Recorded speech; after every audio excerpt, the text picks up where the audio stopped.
Em nome do Pai, do Filho e do Espírito Santo. Amém. Sejam todos bem-vindos. Uma alegria receber você na minha casa para este momento de oração e reflexão da palavra. Obrigado a você que também sempre curte, compartilha e evangeliza conosco. Eu convido você a assistir todo este vídeo para que no final nós possamos receber a bênção de Deus para os nossos trabalhos e as nossas atividades do dia.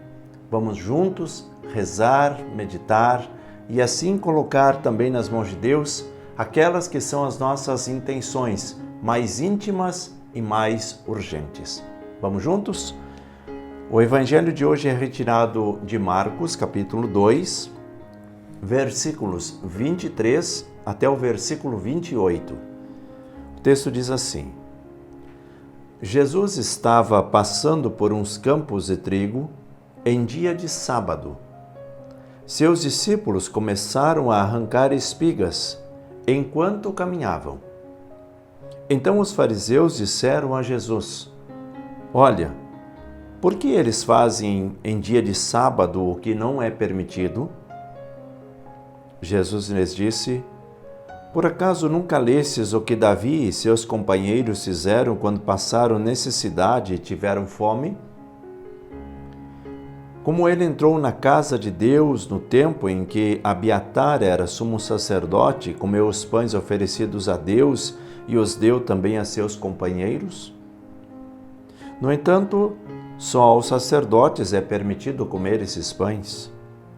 E acrescentou: O sábado foi feito para o homem e não o homem para o sábado. Portanto, o Filho do Homem é Senhor também do sábado. Palavra da salvação, glória a vós, Senhor. Vamos juntos meditar a palavra deste dia. Meus irmãos e minhas irmãs, nós estamos diante de um texto onde há um confrontamento e ao mesmo tempo um entendimento da própria palavra. Porque aquelas pessoas que acusam, os fariseus, que acusam os discípulos de Jesus por eles arrancarem as espigas em dia de sábado, diziam isso porque o costume estava na tradição e também nas escrituras. E Jesus, tendo conhecimento disso, também cita uma passagem da escritura para não digo que seja justificar, mas para contrapor aquela ideia que era uma ideia fixa, que era passada de geração em geração. Ou seja, Jesus estava querendo dizer o quê? Eu sei que isso está na lei, eu sei que isso está na palavra, mas isso também está. Nós não podemos tirar da palavra de Deus simplesmente aquilo que é interessante para nós. Mas esse contraponto de ideias, esse estudo da palavra, saber, olha, isso aqui está, mas isso aqui também está, então nós vamos ter que encontrar o meio termo. E ao mesmo tempo que Jesus faz com que eles façam essa reflexão, e isso gera uma certa revolta no íntimo deles, Jesus também se posiciona. Isso. Diante deste contexto, eu vou concluir o seguinte: o Filho do Homem é Senhor também do sábado.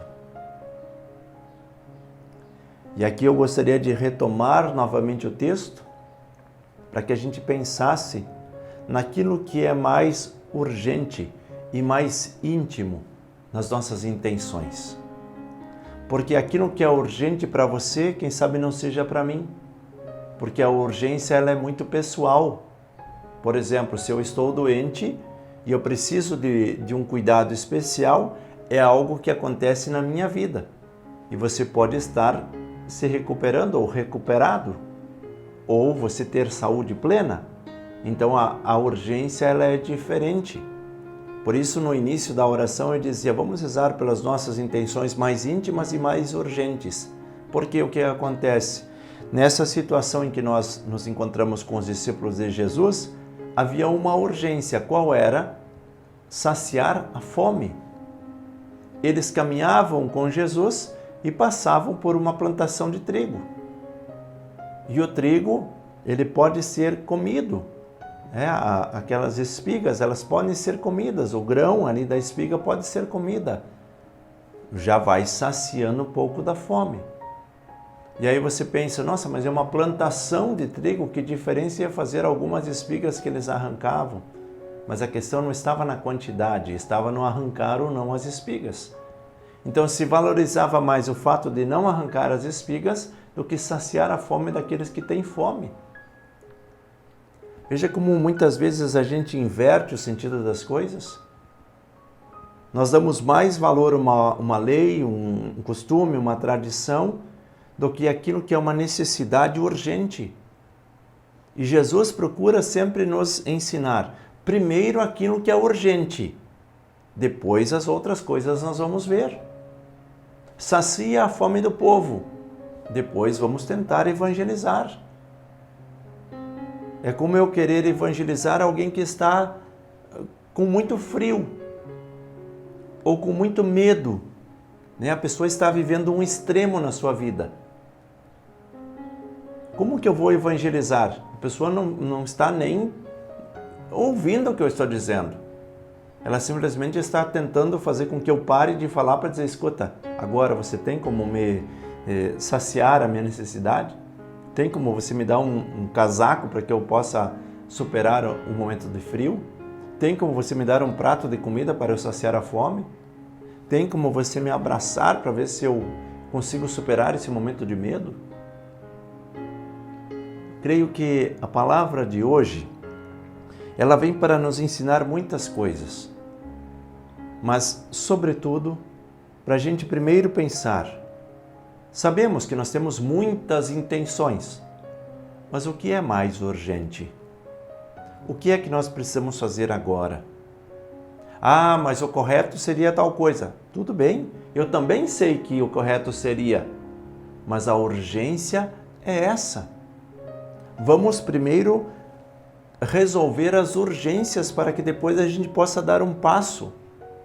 Senão a gente vai ficar discutindo sobre aquilo que pode e o que não pode e não resolvemos o problema de fato.